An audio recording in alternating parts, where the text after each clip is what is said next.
I have a question that's been bothering me for many years. Why does everybody in Holland ride the exact same type of bike? So the popular bike that is the Dutch bike, and I may be murdering this, the Omafiets, which basically means grandma bike, is by far the most common bike you'll ever see if you go to pretty much anywhere in Holland. Now, I used to go out to Holland all the time. I used to spend a lot of time in Amsterdam, taking in the culture. But I always thought, like, the place is absolutely ram-packed of bikes, and I'd love to actually go there again soon and kind of like maybe go cycling, because I've never done it, to be honest. I've never actually rode a bike in Holland, which is probably quite surprising to anybody who watches my videos or knows me as a person. But every time I was there, I was always blown away by the fact that, like, everybody had the same kind of bike. And don't get me wrong, some people ride different bikes. There's still people on road bikes at the weekend and stuff, using them for sport and stuff like that. But you don't have the same thing that happens in London, where in London you'll have these people on these 8 grand bikes commuting to work. They just wouldn't do that. It'd be more of you'd be riding your Omafiets, not your carbon road bike for commuting and getting around. Now, don't get me wrong, there's also retro bikes, very similar to the type of bikes we built on this channel. For example, in Rotterdam, you've got Studio Rook, who is this guy here. This is an awesome shop, which I will definitely come and visit you soon. I say soon. One day I'll come and visit you and look at your bikes. But like I say, they make some amazing retro bikes, very similar to what we do on this channel. So there's obviously a market out there for other bikes as well. But for the purpose of today's video and kind of what we're talking about, it's more about these Omafiets and why they're so popular. So let's start with number 1, which is comfort. These bikes are very kind of upright. The way I describe it is very much like sitting in a chair, maybe even in that comfy armchair, because the seats are so padded and cushioned, you are very relaxed and it is a very comfortable upright position. The handlebars are also swept back, so they're nice and wide and kind of comfortable on your wrists, so it is the most comfortable kind of ride going. Most of these bikes, if not all of them, are 700c, or I imagine some are 650p, especially more than modern ones. But you can usually have reasonably big tyres in there, and all round just comfort is the key element here. Now, I know what you're thinking. Yeah, but it's not very efficient to ride a bike in that sort of position, and you are right. But this is Holland we're talking about, possibly, if not, the flattest country in the world. So there is no real hills, and if there is a hill, it's kind of like there's a little curb or a drop curb or something. It's not a hill.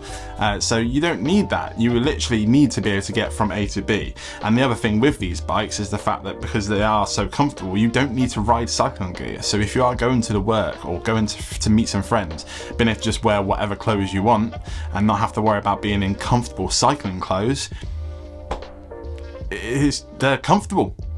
Comfort. The next thing I wanted to talk about was the kind of practicality of these things. Most of the ones that I've seen in the wild usually have a rack on the front. The one that we're using in this video here does have mounts on the front, so you can easily put a big rack on the front for carrying bags and shopping and things like that. But they're also step through, which are becoming one of my favourite kind of bikes this year. Me and Toasty have been talking a bunch about step throughs, and I can guarantee you there is a step through build coming in the retro side of this channel, and we will be doing something very cool with it very soon. So do make sure you subscribe if you want to see more bike builds.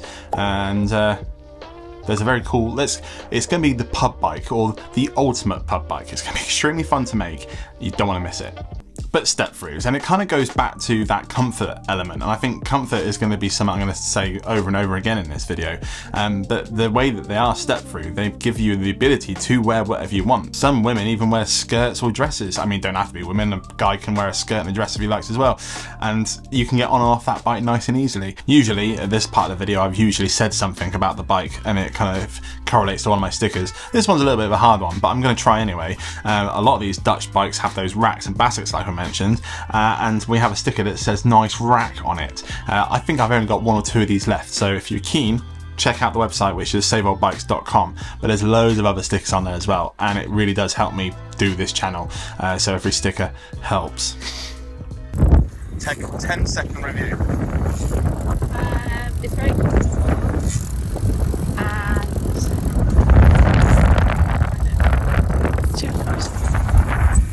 and At this point I should also address the bike that we're using in this video, which is the U2 by Isn't Wheel.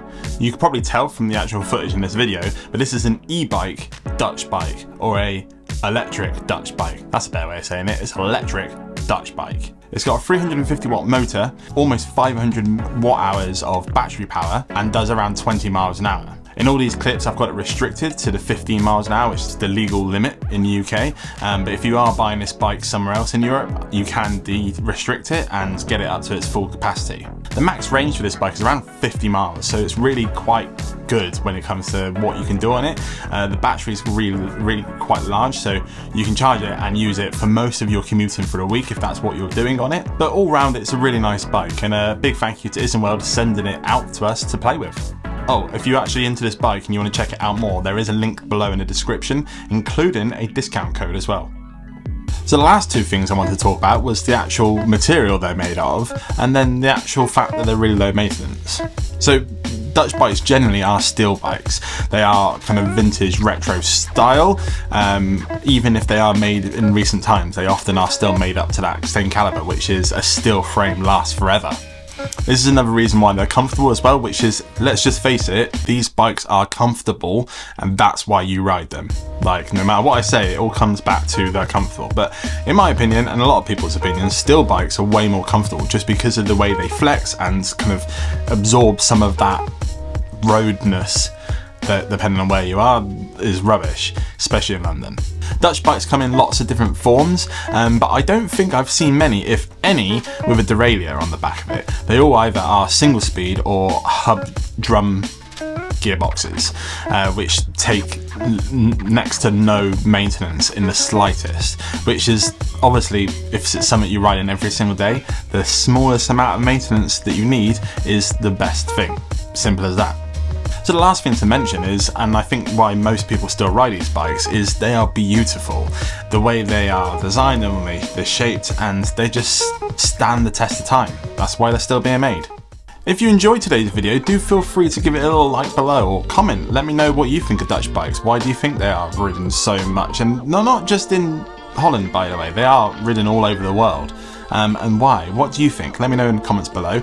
And if you are into bike mods and builds, that's what we do a lot of around here, and we've got some big builds coming up at the moment, so do feel free to subscribe to the channel. And if you can't wait till the next video, which will be weekly on Sundays, that one there is a particularly good one.